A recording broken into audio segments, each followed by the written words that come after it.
Sa halip na ang karaniwang lamig, nakita ni Ara ang isang bagay na iba sa mga mata nito, isang paghanga, marahil. Mabilis itong nag-iwas ng tingin.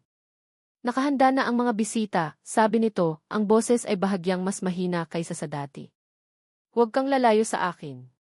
Hindi ito isang utos, kundi isang alok. Isang alok ng proteksyon. Tumango si Ara at magkasama silang bumaba sa hagdanan. Ang Grand Ballroom ay puno ng mga taong nakasuot ng kanilang pinakamagagandang damit. Ang hangin ay puno ng halimuyak ng mga bulaklak, mamahaling pabango, at ang mababang ugong ng mga usapan at tawanan.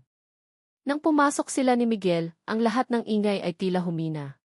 Lahat ng mata ay napunta sa kanila. Naramdaman ni Ara ang pag-init ng kanyang mga pisngi. Ang mga tingin ay tila mga karayom, matatalas, mapanuri. Mayroong pagtataka, pag-usyoso, at sa ilang mga mukha, malinaw na pagkamuhi. Naramdaman niya ang pagnanais na magtago, na tumakbo palayo. Ngunit naramdaman niya ang kamay ni Miguel na marahang dumapo sa kanyang likod, isang maliit na pagpindot na nagsasabing, nandito ako. Ang simpleng kilos na iyon ay nagbigay sa kanya ng sapat na lakas upang itaas ang kanyang noo at maglakad sa gitna ng mga mapanuring mata. Ang gabi ay lumipas na parang isang panaginip. Ipinakilala siya ni Miguel sa mga taong may mga pangalang nababasa niya lamang sa mga business magazines. Ngumiti siya, tumango, at sinabi ang mga tamang bagay na itinuro sa kanya. Si Beatrice ay laging nasa malapit, tila isang anghel na bantay, pinupuri siya sa harap ng iba. Isn't she lovely, Senator? Mix is so lucky. Ngunit sa tuwing walang nakatingin, nakikita ni Ara ang kislap sa mga mata nito, na para bang nasisiyahan ito sa kanyang paghihirap. Pagod na si Ara. Ang kanyang ngiti ay naninigas na sa kanyang mga labi. Nagpaalam siya sandali kay Miguel at nagtungo sa balkonahe para makalanghap ng sariwang hangin. Ang gabi ay malamig. Tahimik. Ang tanging maririnig ay ang malayong tunog ng musika mula sa loob. Ipinikit niya ang kanyang mga mata, hinayaan ang hangin na dumaan sa kanyang balat. Sa isang saglit, hinayaan niyang maging si Ara Reyes muli, ang simpleng babae mula sa probinsya, ang ate ni Luna, hindi ang peking Reyes del Fuego. Okay ka lang? Napadilat siya. Si Miguel ay nakatayo sa kanyang tabi, ay hawak na 2 baso ng champagne. Inabot nito ang isa sa kanya. Salamat, sabi niya, tinanggap ang baso. Hindi ka sanay sa ganito, no? Tanong nito, ang boses ay hindi ng insulto, kundi isang simpleng pag-obserba. Umiling si Ara. Ang mundo ko ay napakalayo sa mundong ito. Tumango si Miguel, sumandal sa rehas ng balkonahe, at tumingin sa malawak na hardin. Minsan, kahit ako, nararamdaman kong hindi ako kabilang dito. Nagulat si Ara sa kanyang pag-amin. Tiningnan niya ito. Sa ilalim ng liwanag ng buwan, ang matigas na linya ng kanyang panga ay tila lumambot. Ang kalungkutan sa kanyang mga mata ay mas malinaw. Uminom ito ng kanyang champagne. Mayroon akong sasabihin sa'yo. Tumingin ito sa kanya, ang kanyang mga mata ay seryoso. Alam ko na. Alam ang alin, tanong ni Ara, ang puso niya ay biglang kumabog. Ang tungkol sa simbahan, sabi ni Miguel. Alam kong nagkamali ka ng pinuntahan. Alam kong hindi ako ang target mo. Ang hangin ay tila nawala sa mga baga ni Ara. Paano? Paano niya nalaman? Ang lahat ng kanyang depensa ay gumuho. Wala na siyang maitatago. Nakita ni Miguel ang pagkagulat sa kanyang mukha. Hindi na mahalaga kung paano. Ang mahalaga, alam ko. Huminga ito ng malalim. Pero hindi ko maintindihan bakit hindi mo sinabi. Bakit ka pumayag sa lahat ng ito? Napayuko si Ara, tinitigan ang champagne sa kanyang baso. Ang mga luha ay nagsimulang mamuo sa kanyang mga mata. Dito, sa ilalim ng liwanag ng buwan, malayo sa mga mapanuring mata, naramdaman niya ang bigat ng lahat ng kanyang dinadala. Dahil sa kapatid ko, mahina niyang sagot, ang kanyang boses ay nanginginig. Dahil sa kontrata. Dahil wala na akong ibang pagpipilian. At pagkatapos, ang lahat ay bumuhos na mula sa kanya. Ikinuwento niya ang tungkol kay Luna, ang sakit nito, ang desperasyon na naramdaman niya. Ikinuwento niya ang tungkol kay Marco, ang lalaking dapat niyang guluhin. At ikinuwento niya ang tungkol sa kasunduan niya sa babaeng tumawag sa kanya, isang kasunduan na sinira niya dahil sa kanyang pagkakamali. Hindi totoo ang lahat, Miguel, sabi niya, ang mga luha ay tuluyan ng dumaloy sa kanyang mga pisngi. Ang pagbubuntis, ang pagpasok ko sa buhay mo lahat yon kasinungalingan. Ngunit ang pangangailangan ko ang pagmamahal ko sa kapatid ko totoo yon. Si Miguel ay nakikinig lamang, hindi nagsasalita, ang kanyang mga mata ay hindi inaalis sa kanya. Nang matapos siyang magsalita, isang mahabang katahimikan ang namagitan sa kanila. Pagkatapos, ginawa ni Miguel ang isang bagay na hindi inaasahan ni Ara. Dahan-dahan nitong inilapag ang kanyang baso. Gamit ang kanyang hinlalaki, marahan niyang pinunasan ang luha sa kanyang pisngi. Ang kanyang paghawak ay magaan, ngunit ito'y nagpadala ng kuryente sa buong katawan ni Ara. Ako rin may kasinungalingan din akong pinaninindigan, pabulong na sabi ni Miguel, ang kanyang tingin ay puno ng sakit na ngayon lang nakita ni Ara. Sa lahat ng tao, sinasabi kong okay lang ako. Na nakapag-move on na ako. Pero gabi-gabi naririnig ko pa rin ang tunog ng nababasag na salamin. Naaamoy ko pa rin ang dugo. Ito ang unang pagkakataon na nagsalita ito tungkol sa aksidente. Tungkol kay Sofia. Ang sakit ay hindi nawawala, Ara, patuloy niya. Natututo ka lang mabuhay kasama nito. Sa sandaling iyon, hindi sila si Miguel Del Fuego, ang bilyonaryong at si Arabella Reyes, ang impostor. Sila ay dalawang taong nasaktan, dalawang kaluluwang may bitbit na sariling pasanin, na nagkita sa gitna ng kanilang mga kasinungalingan. Nagkatinginan sila, at sa katahimikan, isang bagong pag-unawa ang nabuo. Isang koneksyon na mas malalim kaysa sa anumang kontrata.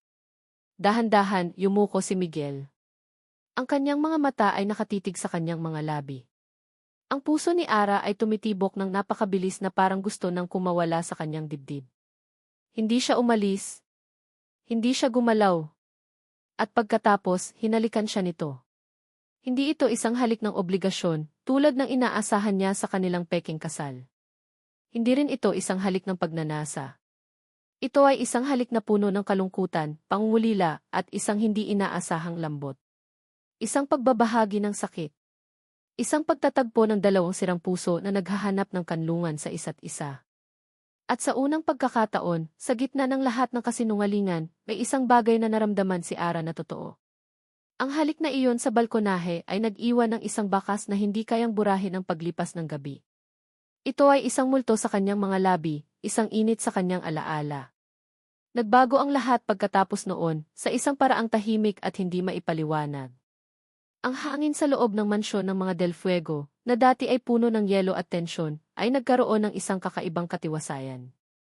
Ang katahimikan ay hindi na isang sandata, kundi isang espasyo kung saan ang mga hindi masabing salita ay tila naglalakbay. Kinabukasan, ang almusal ay iba na. Wala na ang mabigat na pakiramdam ng paghusga. Si Doña Elvira ay hindi dumalo, may maagang pinuntahan daw, kaya't silang dalawa lamang ni Miguel ang nasa lamesa. Sa unang pagkakataon, hindi sila naupo sa magkabilang dulo. Pinaupo siya ni Miguel sa silyang mas malapit sa kanya, isang simpleng kilos na may bigat ng 1,000 salita.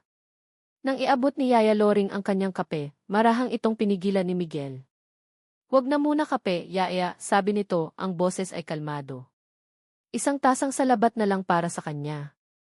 Napatingin si Ara kay Miguel, nagtataka. Tumingin ito pabalik sa kanya, isang bahagyang ngiti ang sumilay sa gilid ng mga labi nito, isang ngiting hindi pa niya nakikita dati. "Sinabi mo kagabi na masama ang pakiramdam mo. Makakatulong yan." Naalala niya. Sa gitna ng kanyang pag-amin kagabi, nabanggit niya ang pagod at ang kakaibang pakiramdam sa kanyang sikmura. Nakinig pala ito. Sa gitna ng lahat ng drama at sakit, narinig pala siya nito. Isang mainit na pakiramdam ang dumaloy sa kanyang dibdib, isang pakiramdam na matagal na niyang hindi naramdaman, pag-asa. Isang munti at marupok na pag-asa na baka, sa kabila ng lahat, may puwang para sa katotohanan sa lugar na ito. "Salamat," sabi niya, ang kanyang boses ay halos pabulong. Ang mga sumunod na araw ay lumipas ng may bagong ritmo. May mga sandali ng tahimik na pag-uusap, mga sulyap na nagtatagal ng kaunti. Isang gabi, nakita siya nitong nakaupo sa sala, binabasa ang isang lumang libro. Umupo ito sa kabilang sofa, hindi para manood ng kundi para lamang samahan siya sa katahimikan. Hindi na niya naramdaman na siya ay isang bihag. Pakiramdam niya ay kasama. Ngunit ang katawan ay may sariling katotohanan na hindi kayang itago ng puso. Ang kakaibang pakiramdam sa kanyang sikmura ay hindi nawala. Sa katunayan, ito ay lumala. Tuwing umaga, sa sandaling imulat niya ang kanyang mga mata, isang alon ng pagkahilo at pagduduwal ang sumasalubong sa kanya. Paulit-ulit niya itong iwinawaksi, sinasabi sa sarili na ito ay dahil lamang sa stress, sa pagbabago ng pagkain, sa lahat ng nangyayari. Isang umaga, sa kalagitnaan ng almusal, habang kasama nila si Doña Elvira, bigla na lamang siyang nakaramdam ng matinding pagkahilo. Ang amoy ng sinangag at ng kape ng matanda ay tila isang lason na kumakalat sa hangin. Bigla siyang napatakip ng bibig. "Anong problema mo?" tanong ni Doña Elvira. Ang mga mata nito ay naniningkit, puno ng hinala. "Wala po. Wala po ito, Lola," mabilis na sabi ni Ara, sinusubukang kontrolin ang kanyang paghinga. "Yehi, kung ano-anong arte," bulong ng matanda, sapat na para marinig niya. "Tingnan natin kung hanggang kailan mo mapapanindigan yang pagpapanggap mo." Naramdaman ni Ara ang malamig na pawis sa kanyang likod. Ang mga salita ni Doña Elvira ay isang paalala ng bitag na kanyang kinasasadlakan. Isang bitag na nagsisimulang sumikip. Tumakbo siya papunta sa pinakamalapit na banyo at doon inilabas ang lahat ng laman ng kanyang sikmura. Nakaluhod sa malamig na sahig na marmol, nanginginig, isang malamig na takot ang nagsimulang gumapang sa kanyang puso. Hindi ito stress. Hindi ito dahil sa pagkain. May isang posibilidad na pilit niyang isinasantabi, isang ideya na napakatakot isipin. Ang gabi pagkatapos ng party, ang gabi ng kanilang pag-amin pagkatapos ng halik, sa gitna ng kanilang kalungkutan at koneksyon, may nangyari. Isang bagay na pareho nilang hinayaan, isang sandali ng kahinaan at pangangailangan na nagbuklod sa kanila sa paraang pisikal. Hindi. Hindi maaari. Ngunit ang pagtanggi ay hindi na sapat para labanan ang katotohanan ng kanyang katawan. Kailangan niyang malaman. Kinailangan niyang maghintay ng 2 araw para sa perpektong pagkakataon.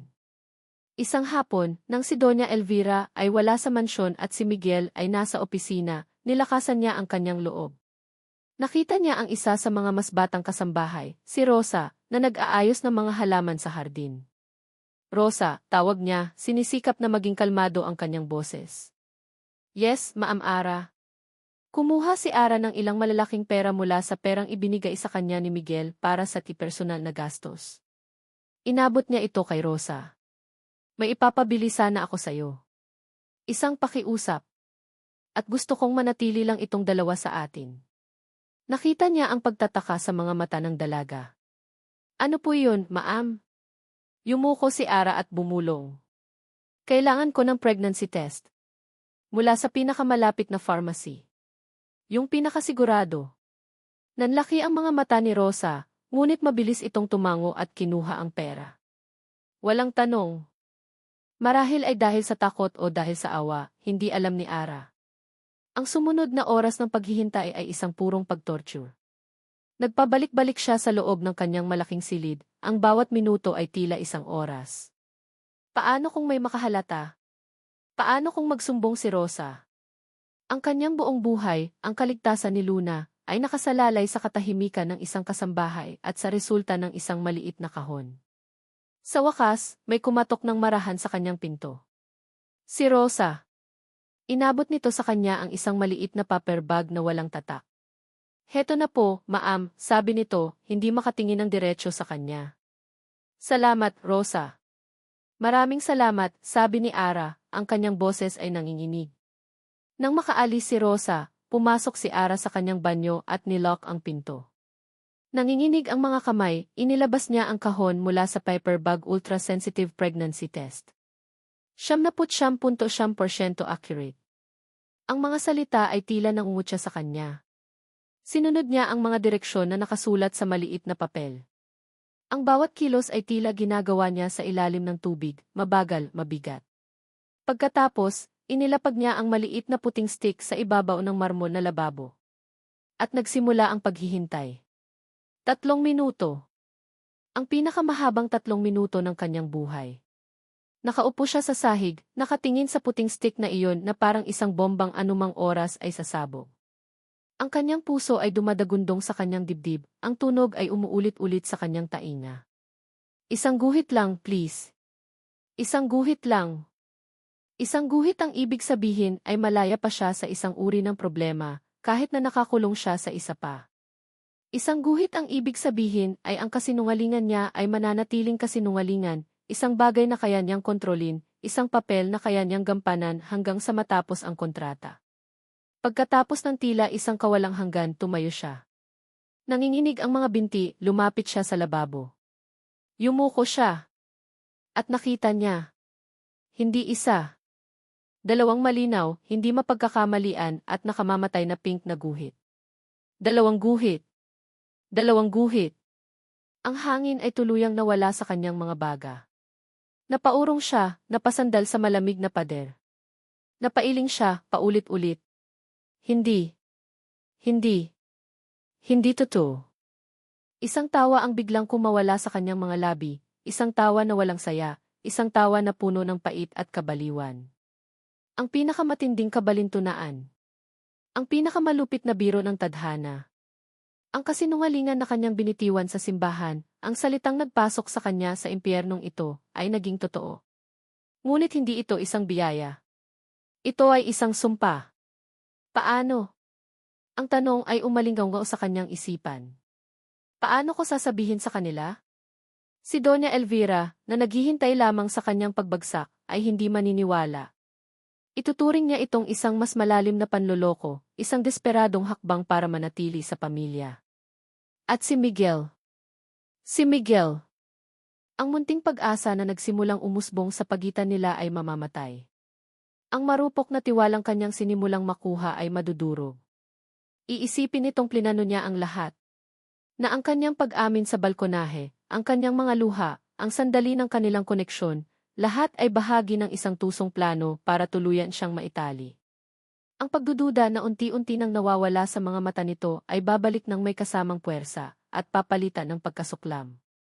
Mas masahol pa ito kaysa sa orihinal na kasinungalingan. Dahil ang katotohanan ito ay ipinanganak mula sa isang sandali ng katotohanan sa pagitan nilang dalawa. At ang katotohanang iyon ang sisira sa kanila. Pinulot niya ang pregnancy test, ang plastik ay malamig sa kanyang nanginginig na kamay. Tinitigan niya ang dalawang guhit, ang simbolo ng kanyang kaligtasan at ng kanyang kapahamakan. Sa gitna ng kanyang pagpapanik, isang malakas at malinaw na katok ang narinig niya sa pinto ng kanyang silid. Napatigil siya, ang kanyang puso ay tila huminto sa pagtibok. Mabilis niyang itinago ang pregnancy test sa bulsa ng kanyang bestida. Ara! Ang boses ni Miguel mula sa labas. Nandyan ka ba? Hindi siya makasagot. Kumatok itong muli. Ara, buksan mo ang pinto. May sorpresa ako sa'yo. Narinig niya ang pagpihit ng doorknob. Hindi niya ito nilock. Pumasok si Miguel sa silid. Nang lumabas si Ara mula sa banyo, ang mukha niya ay walang kulay, ang kanyang mga mata ay nanlalaki sa takot. Nakita niya si Miguel na nakatayo sa gitna ng silid. Mayroon itong isang bihirang, halos nahihiyang ngiti sa mga labi. Sa isang kamay, may hawak itong isang maliit na pumpon ng mga puting bulaklak. Para sa'yo, sabi nito, ang kanyang boses ay mailambing na hindi pa niya narinig dati. Inilahad nito ang mga bulaklak. Nakita ko kanina, naalala kita. Nakatayo siyang tulala, hindi makagalaw. Ang kanyang mga mata ay nakatitig sa mga bulaklak, sa ngiti nito, sa pag-asang kumikinang sa mga mata nito. At ang kanyang kamay ay mahigpit na nakahawak sa bulsa ng kanyang damit, sa malamig na plastik na naglalaman ng katotohanang sisira sa lahat ng ito. Paano niya sasabihin sa kanya? Ang ngiti sa mga labi ni Miguel ay dahan-dahang naglaho, napalitan ng isang malalim na pagkalito. Nakatayo si Arabella sa harap niya, hindi gumagalaw, ang mukha ay kasing putla ng mga bulaklak na hawak niya. Ang takot sa mga mata nito ay hindi maitatago, isang dalisay, hindi mapagkunwaring takot. Ano ang nagawa niya? Ang sorpresa ba niya ay isang pagkakamali? Ara, may problema ba? Tanong niya, ang lambing sa kanyang boses ay napalitan ng pag-aalala. Hindi ito sumagot. Sa halip, dahan-dahan nitong itinaas ang isang kamay na nanginginig. Mula sa bulsa ng bestida nito, may kinuha itong isang maliit na puting bagay na plastik. Inilahad nito iyon sa kanya. Kinuha ito ni Miguel. Isang pregnancy test. Ang kanyang mga mata ay agad na napunta sa maliit na bintana sa gitna. Dalawang guhit. Dalawang malinaw na pink na guhit. Isang nakabibinging katahimikan ang bumalot sa silid. Ang kanyang utak ay tila tumigil sa pag-andar. Pinroseso niya ang nakikita, ngunit hindi ito mag-sink in. Dalawang guhit. Totoo. Sinungaling ako, bulong ni Ara, ang kanyang boses ay basag. Nagsinungaling ako sa simbahan. Pero ito. Miguel, ito totoo ito. Tumingin si Miguel mula sa pregnancy test patungo sa mga mata ni Ara. Nakita niya ang paghihintay, ang takot, ang paghahanda para sa isang pagsabog ng galit. Ang unang reaksyon niya ay pagkabigla. Isang malamig na pagkabigla na sinundan ng isang pamilyar na tinig sa kanyang isipan, ang tinig ng pagdududa, ang tinig na nagbabantay sa kanyang puso sa loob ng 2 taon. Isang panibagong laro ba ito? Isang mas malalim na bitag. Ngunit pagkatapos, isang bagay na hindi niya inaasahan ang nangyari. Sa gitna ng kaguluhan sa kanyang isipan, isang pakiramdam ang nanaig. Isang mainit na agos ng tuwa. Isang hindi maipaliwanag, hindi makatwirang tuwa na dumaloy sa kanyang dibdib. Ang ideya ng isang anak. Isang bagong simula. Isang buhay na magpapatuloy. Isang anak nila ni Ara. Ang mga pader na kanyang itinatag sa paligid ng kanyang puso ay biglang gumuho. Ang pagdududa ay natabunan ng isang mas malakas na emosyon. Ang babaeng nasa harap niya ay hindi na isang estranghero o isang problema. Siya ang ina ng kanyang magiging anak. Binitiwan niya ang mga bulaklak. Ginamit niya ang 2 kamay para hawakan ang mukha nito. Nakita niya ang luhang namumuo sa mga mata nito. Totoo, tanong niya, ang kanyang sariling boses ay nanginginig. Tumango si Ara, isang patak ng luha ang tuluyang bumagsak. Isang ngiti ang kusang gumuhit sa kanyang mga labi. Isang totoong ngiti na nagmumula sa gihit ng kanyang kaluluwa. Hindi na niya napigilan ang sarili. Hinila niya si Ara palapit at niyakap ito ng mahigpit. Naramdaman niya ang panginginig ng katawan nito, ang biglaang paghikbi nito sa kanyang balikat. Ilve, bulong niya sa buhok nito. Okay lang. Everything's okay. Sa sandaling iyon, sa yakap na iyon, handa siyang maniwala. Handa siyang kalimutan ang lahat ng kasinungalingan at magsimulang muli. Ang desisyon na sabihin ito sa kanyang pamilya ay mabilis at walang pag-aalinlangan. Para kay Miguel, ito ay isang paraan upang gawing totoo ang lahat, isang deklarasyon na hindi na sila nagpapanggap. Sa hapunan ng gabing iyon, hinawakan niya ang kamay ni Ara sa ilalim ng mesa, isang kilos na hindi nakaligtas sa matalas na mata ni Doña Elvira at Beatrice. Lola, Tita Bea, simula niya, ang kanyang boses ay matatag at malinaw. Mayroon kaming magandang balita ni Ara. Itinaas ni Doña Elvira ang kanyang kilay. Si Beatrice naman ay ngumiti, isang ngiting hindi umabot sa kanyang mga mata. Buntis si Ara, direktang sabi ni Miguel. At totoo na ito ngayon. Ang epekto ng kanyang mga salita ay agaran at nakakabingi. Ang ngiti sa mukha ni Beatrice ay naglaho sa isang iglap, napalitan ng isang ekspresyon ng purong pagkabigla at galit, bago niya ito mabilis na naitago sa ilalim ng isang maskara ng peking tuwa. Oh my God! Congratulations! That's wonderful news! Ngunit nakita ito ni Miguel. Ang isang segundong pagkawala ng kontrol. At ang hinala na nagsimula sa kanyang isipan ilang araw na ang nakalipas ay lalong lumakas. Si Doña Elvira, sa kabilang banda, ay hindi man lang nag-abala na magpanggap. Ang kanyang mukha ay naging kasing tigas ng bato. Ibinaba niya ang kanyang kubyertos, ang kalansing nito ay umalinggaw sa tahimik na silid. Sigurado ka ba dyan, Miguel? Tanong ng matanda, ang boses ay puno ng lason. O baka naman ito ay isa na namang desperadong hakbang mula sa babaeng ito para masigurado ang kanyang lugar sa pamilyang ito. Lola, totoo ito, mariing sabi ni Miguel. Ang kanyang pagkainis ay nagsisimulang umakyat. Paano ka nakakasiguro, giit ni Doña Elvira? Ang babaeng iyan ay pumasok sa buhay natin gamit ang isang kasinungalingan. Bakit tayo maniniwala sa kanya ngayon? Bago pa man makasagot si Miguel, si Beatrice ay sumingit, ang kanyang boses ay puno ng peking pag-aalala. Migs, Tita Elvira is right to be cautious. We just want what's best for you. Lumapit ito ng kaunti na para bang may ibubulong. Actually, Migs, may nakita kasi ako ilang araw na ang nakalipas. Ayoko sanang sabihin pero ngayon. Ano yon, Bea? Tanong ni Miguel, ang kanyang tono ay nagiging malamig. Nakita ko si Ara malapit sa isang klinik sa may bandang Pasay. Hindi ito magandang lugar, Migs. At may kasama siyang lalaki. Nag-uusap sila ng seryoso, sabi ni Beatrice, ang kanyang mga mata ay puno ng pag-aalala. Sino ang lalaking iyon, Ara? Kaibigan mo ba? Lahat ng mata ay napunta kay Ara, na biglang namutla. Iisang doktor yon, depensa niya. Nagtanong lang ako tungkol sa isang bagay. Doktor, ulit ni Beatrice, ang kanyang kilay ay tumaas. Anong klaseng doktor ang makikipagkita sa pasyente niya sa kanto? Migs, I'm just worried. Baka hindi sa'yo ang dinadala niya. Ang mga salita ni Beatrice ay parang mga binhi ng lason, itinatanim sa isang lupang pinataba na ng naunang kasinungalingan. Naramdaman ni Miguel ang pagbabalik ng pagdududa, isang malamig at pamilyar na pakiramdam. Ang tuwa na naramdaman niya kanina ay unti-unting kinakain ng pangamba. Ang pag-uusap na iyon ay sumira sa lahat. Pagkatapos ng hapunan, hinarap ni Miguel si Ara sa loob ng kanilang silid. Ang lambing ay nawala, napalitan ng isang malamig na pader. Sino ang lalaking iyon, Ara? Tanong niya, sinisikap na kontrolin ang kanyang boses. Sinabi ko na, isang doktor, sagot ni Ara, ang kanyang boses ay maihalong sakit at pagtatanggol. Kinausap ko siya tungkol sa kalagayan ni Luna.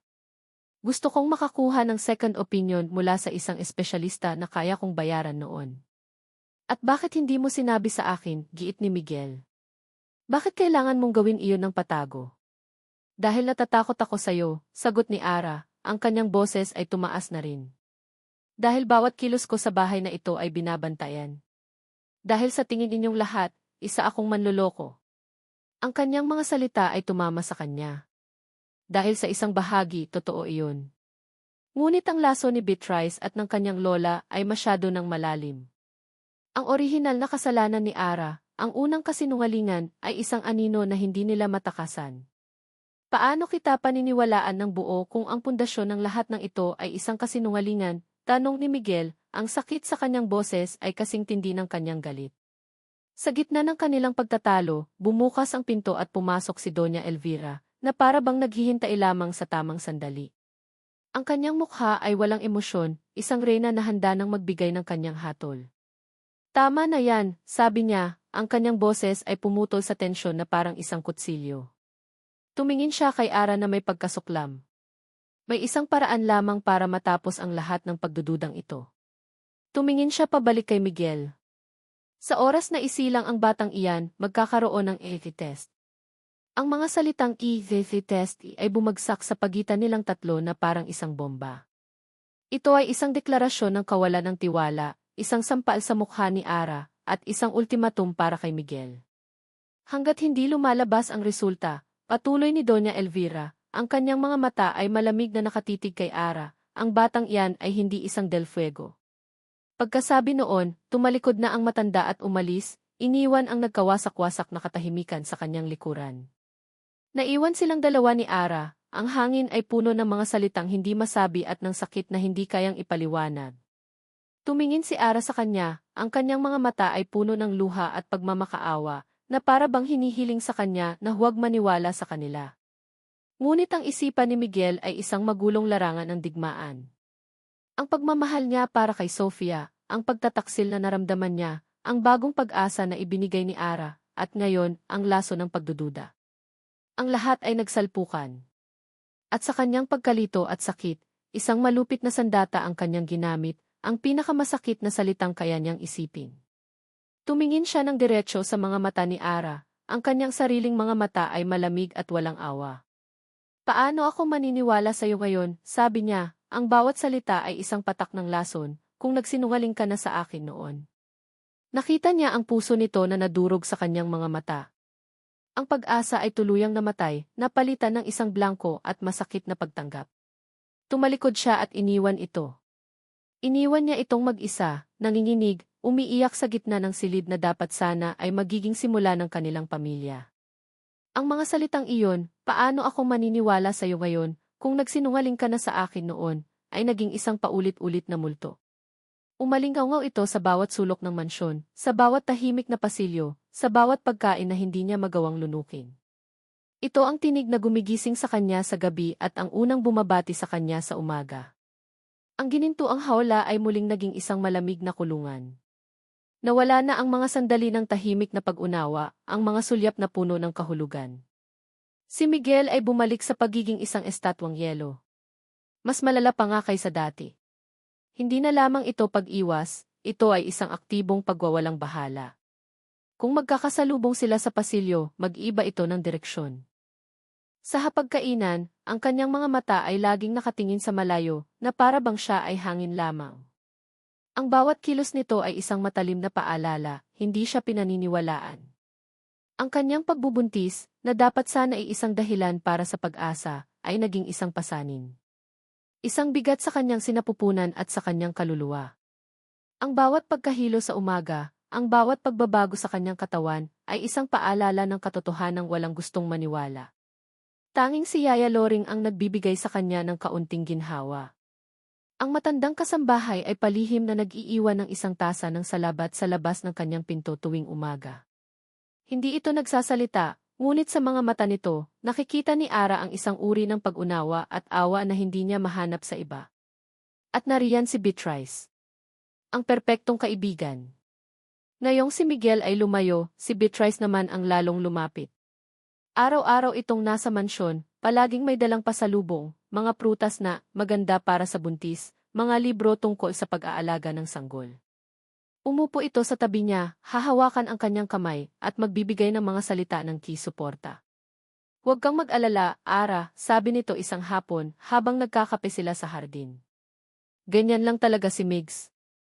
He's been hurt before. Mahirap para sa kanya ang magtiwala muli. But he will come around. I'll talk to him for you.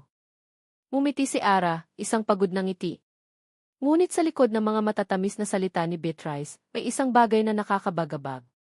Isang kislap sa mga mata nito, isang halos hindi mapansing kasiyahan sa tuwing nababanggit ang sakit na nararamdaman niya. Pakiramdam ni Ara ay pinapanood siya ni Beatrice na malunod habang nag-aalok ng isang basong tubig. Isang hapon, ilang linggo matapos ang malagim na hapunan, si Ara ay dahan-dahang bumababa sa malawak na hagdanan ng mansyon. Medyo nahihilo siya at uhaw. Ang bahay ay tahimik. Si Doña Elvira ay nasa isang pagpupulong sa kanyang charity at si Miguel ay nasa opisina. Habang nasa kalagitnaan siya ng hagdanan, lumabas si Beatrice mula sa isa sa mga silid sa itaas. Ah! There you are, sabi nito, ang ngiti ay kasing lapad ng dati. Sakto, hinahanap kita. Bumaba ito para salubungin siya sa gitnang landing ng hagdanan, isang malawak na espasyo na may malaking bintana na tanaw ang hardin. May dala akong tsaa para sa'yo, sabi ni Beatrice, kahit wala naman itong hawak. Chamomile. Para makatulong sa'yo na mag-relax. You look so stressed. Salamat, Bea, sabi ni Ara, nagpatuloy sa pagbaba. Alam mo, sabi ni Beatrice, ang tono nito ay biglang nagbago, naging maseryoso, mas mapanghamon. Naaawa ako sa'yo, Ara. Napatigil si Ara. Anong ibig mong sabihin? Naaawa ako sa'yo dahil umaasa ka pa rin, sabi ni Beatrice, lumapit ng kaunti. Ang ngiti ay nawala na sa mukha nito, napalitan ng isang mapanuyang ekspresyon. Akala mo ba talaga, kahit na totoo pa iyang dinadala mo, magbabago ang lahat? Namamahalin ka ni Migs? Nagulat si Ara sa biglaang pagbabago. Bea, hindi kita maintindihan. Huwag ka nang magpanggap, Ara. Pareho nating alam na isa ka lang pagkakamali, sabi ni Beatrice, ang bawat salita ay isang lason. Isang aksidente na kailangang panagutan ni Migs. Pero kapag tapos na ang lahat ng ito, kapag naisilang mo na iyan, babalik din siya sa kung ano ang nararapat. Sa isang taong katulad niya. Sa isang taong kilala na niya noon pa. Ang mga salita ay tumusok sa puso ni Ara. Ito na. Ito na ang tunay na Beatrice. Ano bang gusto mo? Simple lang, sagot ni Beatrice, ang kanyang mga mata ay nag-aapoy sa isang damdaming matagal nang nakatago, selos at galit. Gusto kong malaman mo kung saan ka lulugar. Ang pagmamahal ni Miguel ang buhay na ito, hindi ito para sa'yo. Akin dapat yan. Hindi. Akala mo ba hindi ko alam ang lahat, putol ni Beatrice, tumatawa ng mapakla. Akala mo ba nagkataon lang na napunta ka sa simbahan ng mga Del Fuego? Ako ang nagplano ng lahat, Ara. Ako ang tumawag sa'yo. Ako ang nagbigay ng maling address. Ang revelasyon ay isang malakas na suntok sa sikmura ni Ara. Napaurong siya. Bakit? Dahil ang dapat pakasalan ni Mig sa araw na iyon ay isang karibal ko. Ngunit ikaw, ang isang hamak na probinsyana, ang sumira sa perpekto kong plano, sigaw ni Beatrice. Pero ayos lang. Dahil ngayon, ako mismo ang mag-aalis sa iyo sa landas ko. Sa gitna ng galit, humakbang si Beatrice palapit kay Ara. Itinaas ni Ara ang kanyang kamay bilang depensa. Huwag kang lalapit.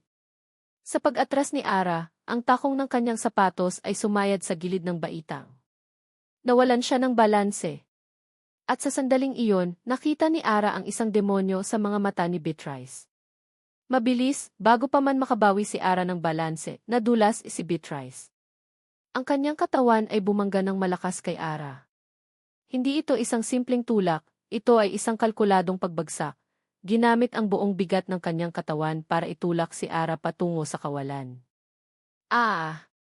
Ang sigaw ni Ara ay umalinggaw-ngao sa buong mansyon habang ang kanyang katawan ay gumulong pababa sa matigas na marmol na hagdanan. Ang kanyang mundo ay naging isang magulong pag-ikot ng sakit at takot. Ang bawat pagbagsak sa bawat baitang ay isang pagsabog ng sakit sa kanyang likod, sa kanyang mga braso, at higit sa lahat, sa kanyang tiyan. Sa wakas, huminto ang kanyang paggulong sa paanan ng hagdanan. Nakahiga siyang patagilid sa malamig na sahig.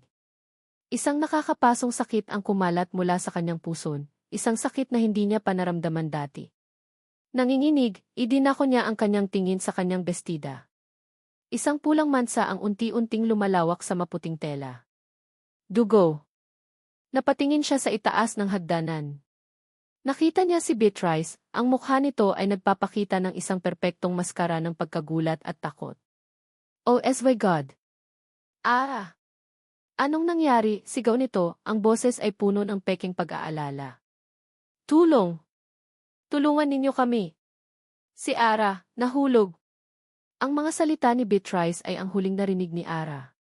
Ang kanyang paningin ay nagsimulang manlabo. Ang sakit sa kanyang tiyan ay naging isang mainit na agos na kumakalat sa kanyang mga binti. Ang mukha ni Luna, ang mukha ni Miguel, ang dalawang pink na guhit, lahat ay naghalo-halo sa kanyang isipan. Ang anak ko.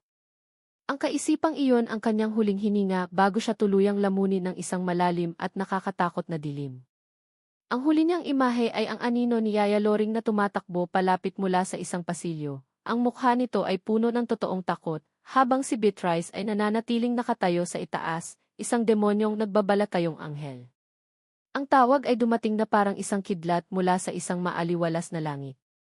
Si Miguel ay nasa kalagitnaan ng isang mahalagang board meeting, pinapakalma ang mga investor na nababahala pa rin sa eskandalo nang mag-vibrate ang kanyang personal na cellphone. Numero ng mansyon. Karaniwan, hindi niya ito sasagutin.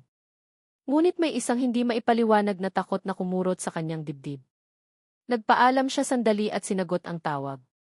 Sir Miguel. Sir Miguel. Ang tinig sa kabilang linya ay basag at puno ng panik. Si Yaya Loring. Si Maam Ara po. Nahulog sa hagdanan. Dinadala po namin siya sa ospital. Ang sahig ay tila gumuho sa ilalim ng kanyang mga paa. Ang mga numero sa stock market, ang mga business proposal, ang buong corporate world, lahat ay naglaho. Isang pangalan lamang ang umalinggaw sa kanyang isipan. Ara. Hindi na siya nagpaalam. Tumakbo siya palabas ng conference room. Ang mga gulat na mukha ng board members ay isang malabong tanawin na lamang.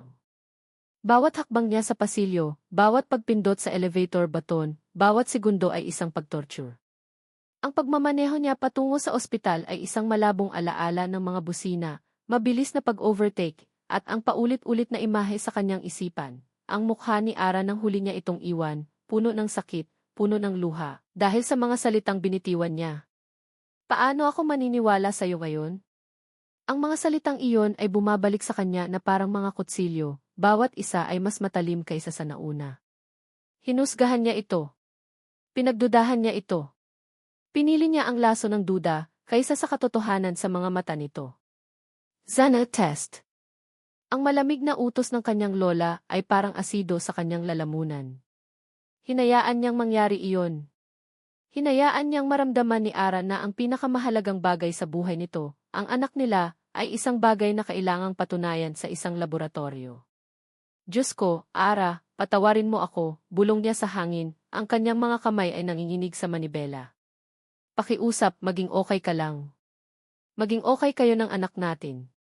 Ang salitang i-anak natin ay nagdulot ng panibagong alon ng sakit at pagsisisi. Pagdating niya sa ospital, halos takbuhin niya ang emergency room.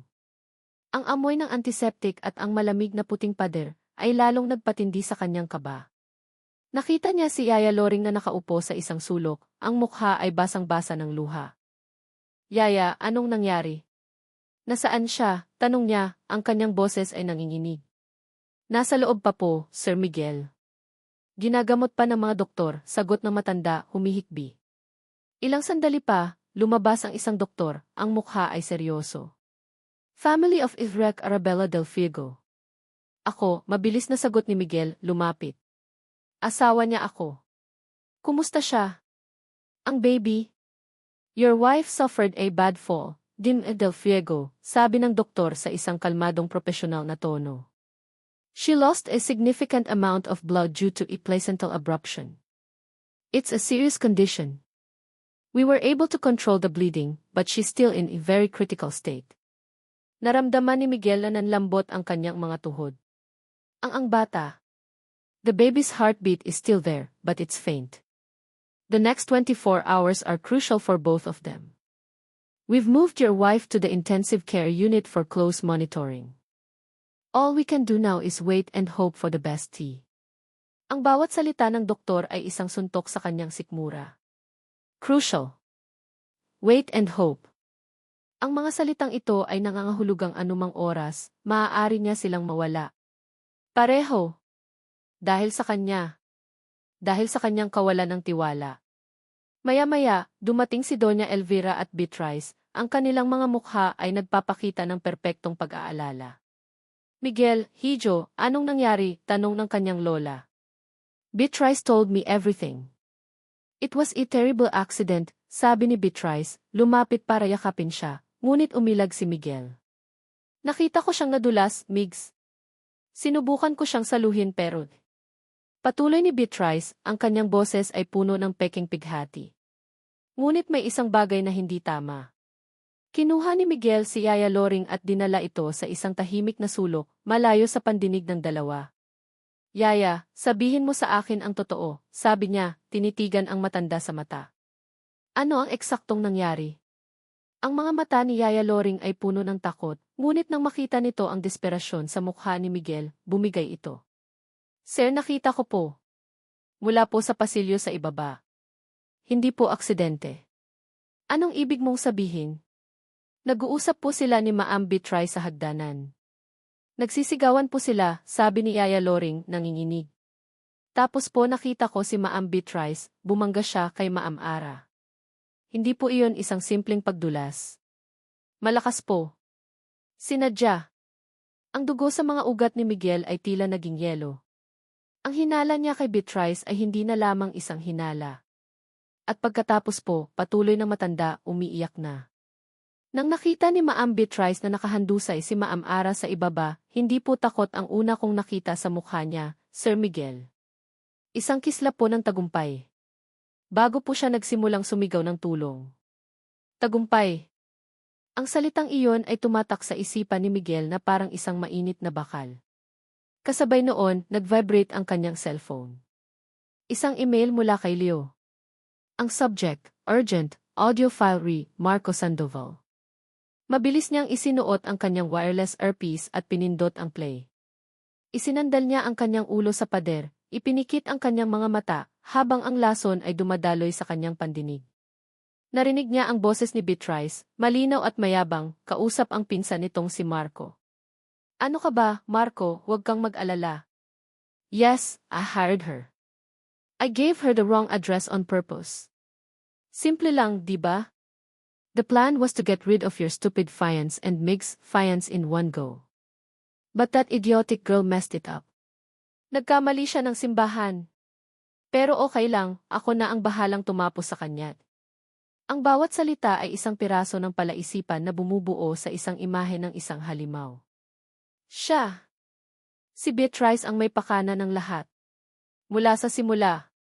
Mula sa maling simbahan. Ang lahat ng sakit, pagsisisi, at takot ni Miguel ay biglang naglaho, napalitan ng isang bagay na mas mapanganib, isang kalmado at nagielong galit. Dahan-dahan siyang naglakad pabalik kung nasaan ang kanyang lola at si Beatrice. Ang kanyang mga hakbang ay tahimik ngunit mabigat. Ang kanyang mukha ay walang emosyon, isang kalmadong karagatan bago ang isang bagyo. "How is she, Migs?" tanong ni Beatrice, puno pa rin ng peking pag-aalala. Hindi sumagot si Miguel. Sa halip, kinuha niya ang kanyang cellphone, tinanggal ang earpiece, at pinindot muli ang play, itinaas ang volume sa pinakamalakas. Ang boses ni Beatrice, malinaw at walang awa, ay umalinggaw sa tahimik na pasilyo ng ospital. "I hired her. I gave her the wrong address on purpose. That idiotic girl messed it up. Ako na ang bahalang tumapos sa kanya." Ang kulay ay nawala sa mukha ni Beatrice. Ang kanyang bibig ay bumukas, ngunit walang salitang lumabas. Ang maskara ay tuluyang nalaglag, inilalantad ang totoong mukha sa ilalim nito, isang mukha ng takot at pagkatalo. Si Doña Elvira ay napatingin kay Beatrice, ang kanyang mukha ay nagpapakita ng purong pagkabigla at hindi makapaniwala. "Ikaw," bulong ni Miguel, ang kanyang boses ay mababa at puno ng panganib. "Ikaw ang may kasalanan ng lahat ng ito." "Miguel, I can explain." "Hindi mo kailangan magpaliwanag," putol ni Miguel, ang kanyang mga mata ay walang awa. Tumingin siya ng diretso kay Beatrice, ang babaeng itinuring niyang kaibigan, ang babaeng halos pumatay sa kanyang mag-ina. "Umalis ka," sabi niya, ang bawat salita ay isang hatol. "At siguraduhin mong hinding-hindi na kita makikita pa." Pagkatapos, ibinaling niya ang kanyang tingin sa kanyang lola, ang babaeng nagtanim ng pagdududa sa kanyang isipan, ang babaeng nagtulak sa kanya na saktan si Ara. Ang paggalang sa kanyang mga mata ay nawala, napalitan ng isang malamig na pagtatapos. "At kayo, Lola?" Sabi niya, ang paggamit ng tipo ay isang huling, mapait na patunay ng kanilang tapos ng relasyon. "Tapos na po tayo." Hindi na niya hinintay ang kanilang reaksyon. Tumalikod siya sa kanila, sa mga kasinungalingan, sa mga manipulasyon, sa laso ng kanyang pamilya. Ang tanging mahalaga ngayon ay ang babaeng nakikipaglaban para sa kanyang buhay sa loob ng ang kanyang asawa. Ang ina ng kanyang anak. Naglakad siya patungo sa pintuan ng intensive care unit, bawat hakbang ay isang panata. Isang panata na aayusin niya ang lahat. Isang panata na poprotektahan niya si Ara mula ngayon, kahit na ang kalaban ay ang sarili niyang dugo. Ang mga pader ng intensive care unit ay puti at walang buhay. Ang hangin ay may amoy ng gamot at kemikal. Ang tanging musika ay ang ritmikong, halos nakakabaliw na pagbip ng mga makina na nakakabit kay Ara, isang tunog na nagsasabi sa kanya na siya ay buhay pa, ngunit isang paalala rin kung gaano karupok ang buhay na iyon. 2 araw na siyang nakaupo sa silyang ito sa tabi ng kanyang kama. 2 araw nang hindi siya umuuwi, hindi naliligo, hindi natutulog ng mahigit sa ilang minuto. Ang kanyang mamahaling suit ay lukot na, ang kanyang mukha ay may tumutubong balbas, ngunit wala siyang pakialam. Ang buong mundo niya ay nagkasiya sa loob ng kwadradong silid na ito. Hinawakan niya ang kamay ni Ara. Malamig ito at walang sigla, malayo sa kamay na naramdaman niyang humigpit sa kanya sa balkonahe, o sa kamay na nanginginig na nag-abot sa kanya ng pregnancy test. Tinitigan niya ang payapang mukha nito, ang mga pilik matang hindi gumagalaw, ang mga labing bahagyang nakaawang. Isang tubo ang nakakabit sa kanyang ilong, tumutulong sa kanyang huminga.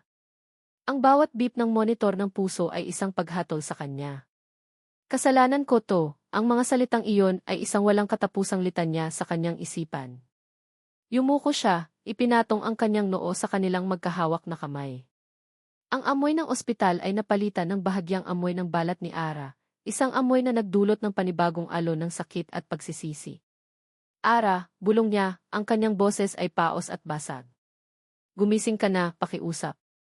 Nagsimulang mamasa ang kanyang mga mata. Ang lahat ng pader na itinayo niya sa loob ng 2 taon, ang lahat ng pagpipigil at malamig na kontrol, ay tuluyan ng gumuho. Ang SEC ng Del Fuego Group, ang lalaking bakal, ay umiiyak na parang isang batang nawawala. Patawarin mo ako, hikbi niya, ang mga luha ay dumadaloy na sa kanyang mga pisngi, tumutulo sa kanilang mga kamay. I'm so sorry. Ang tanga-tanga ko. Nakinig ako sa kanila. Nakinig ako sa sarili kong takot. Dapat pinaniwalaan kita. Mula pa sa simula, dapat pinaniwalaan kita. Muli niyang naalala ang lahat, ang paghamak sa kanyang mga mata sa simbahan, ang malamig na kontrata, ang pagwawalang bahala, ang masasakit na salita. Zana test. Paano ako maniniwala sa iyo ngayon?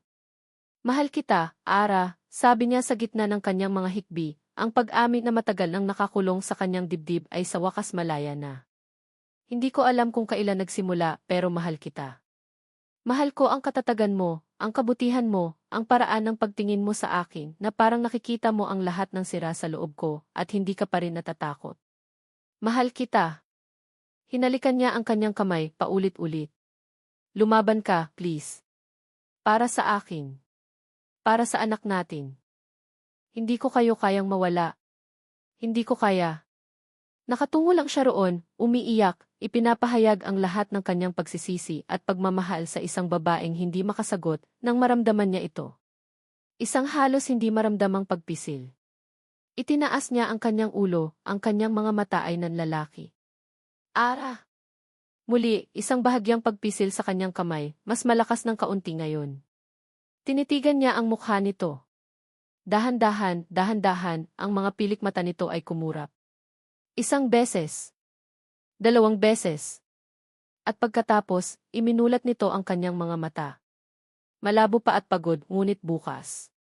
Ang mga mata ni Ara ay tumingin sa kanya. At sa halip na galit o takot, ang nakita niya ay pagod at pag-unawa. Ang unang bumalik sa kanya ay ang mga tunog. Isang paulit-ulit na beep beep beep. At isang boses. Isang pamilyar na boses, basag at puno ng sakit. Patawarin mo ako, mahal kita, Ara, ang anak natin. Ang mga salita ay tila naglalakbay mula sa isang malayong lugar, dahan-dahang tumatago sa makapal na ulap na bumabalot sa kanyang isipan. Pagkatapos ay naramdaman niya ang isang bagay na mainit at basa sa kanyang kamay. Mga luha. At isang mahigpit na hawak. Pinilit niyang imulat ang kanyang mga mata. Ang liwanag ay nakakasilaw. Kumurap siya.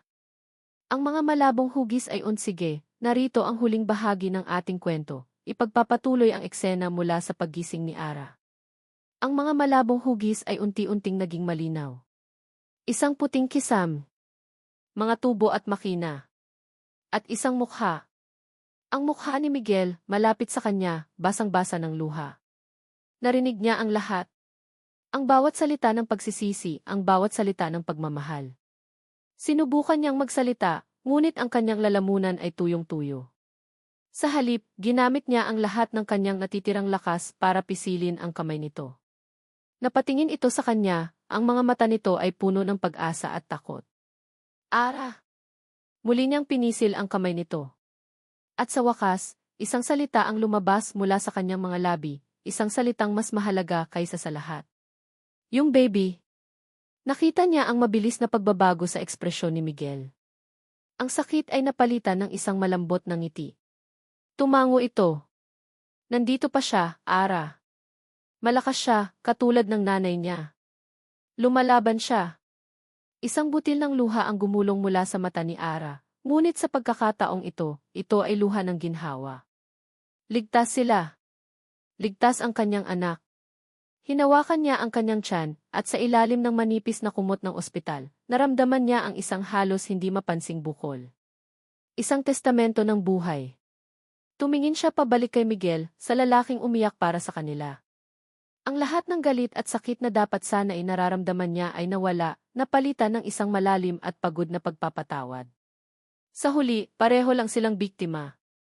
Biktima ng mga kasinungalingan, ng mga ambisyon ng iba, ng kanilang sariling mga takot. Hinigpitan niya ang hawak sa kamay nito. At sa tahimik na silid ng AC, sa gitna ng pagbip ng mga makina, nagsimula silang maghilom. Time skip, 6 na buwan ang lumipas. Ang sikat ng araw ay malayang pumapasok sa bintana ng isang maliwanag at masayang silid. Ang amoy ay hindi na gamot, kundi gatas ng sanggol at sariwang bulaklak. Nakaupo si Ara sa isang tumba-tumba, habang marahang idinuduyan ang isang maliit na bundle sa kanyang mga braso. Si Baby Sofia Luna Reyes del Fuego, na may malusog na pisngi at kaunting buhok na kasing itim ng kay Miguel, ay mahimbing na natutulog. Ang mga sumunod na buwan ay isang mahabang paglalakbay. Dahan-dahan siyang lumakas. Ang kanyang pagbubuntis ay naging maselan, ngunit sa tulong ng pinakamagagaling na doktor, at sa walang sawang pag-aalaga ni Miguel, nalagpasan nila ang bawat pagsubok. Si Miguel ay hindi umalis sa kanyang tabi, kahit isang araw. Siya ang nag-aasikaso sa kanya, ang nagpapakain sa kanya, ang nagbabasa sa kanya ng mga libro, at ang kumakausap sa kanilang anak sa kanyang sinapupunan gabi-gabi. Ang isa sa pinakamasayang araw niya ay nang dumating si Miguel sa ospital, kasama ang isang babaeng nakangiti na nakaupo sa isang wheelchair. Si Luna. Matagumpay ang operasyon nito sa Amerika, na personal na inasikaso at binayaran ni Miguel. Ang muling pagkikita ng magkapatid ay puno ng luha at pasasalamat. Si Luna ay unti-unti nang bumabalik sa dati nitong sigla. Si Doña Elvira, pagkatapos ng mahabang panahon ng katahimikan at kahihiyan, ay naglakas loob na bumisita. Hindi ito humingi ng tawad sa salita. Sa halip, dahan-dahan nitong inilapag sa tabi ng kama ni Ara ang isang passbook. Isang trust fund para sa kanyang apo sa tuhod. Iyon na ang kanyang paraan ng pagsisisi. Tinanggap ito ni Ara. Ang pagpapatawad ay hindi madali, ngunit ito ay kailangan para sa isang bagong simula. Tungkol kay Beatrice, nalaman na lang ni Ara na umalis na ito ng bansa, matapos harapin ang mga kasong isinampa ng pamilya ni Clarice Ong at ng iba pang biktima ng kanyang mga manipulasyon. Hindi na siya muling narinig pa. Mukhang may isang taong pagod na pagod, bulong ng isang pamilyar na boses. Lumingon si Ara at nakita si Miguel na nakatayo sa may pinto, nakangiti. Lumapit ito at marahang hinalikan ang noo niya, at pagkatapos ay ang noo ng kanilang natutulog na anak. Kamukha mo siya, sabi ni Ara. Hindi, kamukha mo siya. Matapang, sagot ni Miguel, hinawakan ang kamay ni Ara. May sorpresa ako sa'yo. Magbihis ka. May pupuntahan tayo. Isang oras ang lumipas, huminto ang kanilang sasakyan sa harap ng isang maliit at simpleng simbahan na gawa sa bato. Hindi ito ang maringal na Iglesia de la Inmaculada Concepcion. Ito ay isang lugar na payapa at tahimik. Saan to? Tanong ni Ara. Ang tamang simbahan, nakangiting sagot ni Miguel. Sa loob, walang daan-daang bisita. Ang naroroon lamang ay si Yaya Loring, si Luna na ngayon ay nakakatayo na ng maisuporta, at ilang malalapit na kaibigan. Sa harap, isang pari ang naghihintay. Si Baby Sofia ay ligtas sa mga bisig ni Yaya Loring. Lumakad sila ni Miguel sa pasilyo, hindi bilang mga biktima ng isang eskandalo, kundi bilang dalawang taong nagmamahalan. Walang kamera, walang peking ngiti, walang bigat ng obligasyon. Nakaharap sa isa't isa sa harap ng altar, hinawakan ni Miguel ang kanyang mga kamay. Arabella, simula niya, ang kanyang boses ay puno ng emosyon. Patawad kung sa maling paraan tayo nagsimula. Patawad kung sa maling simbahan tayo unang nagkita. Ngunit ngayong narito na tayo, sa tamang lugar, sa tamang panahon, gusto kong malaman mo di. Tumingin siya ng diretso sa kanyang mga mata. Pinasok mo ang maling simbahan, pero dinala mo ako sa tamang landas. Binigyan mo ako ng pangalawang pagkakataon para magmahal at maging masaya. Mahal na mahal kita, Arabella Reyes. Ang mga luha ng kaligayahan ay dumaloy sa mga pisngi ni Ara. Miguel, sabi niya, ang kanyang boses ay nanginginig sa tuwa. Ang pagkakamali ko ang naging pinakamalaking biyaya ng buhay ko. Dahil dinala ako nito sa'yo. Mahal na mahal din kita.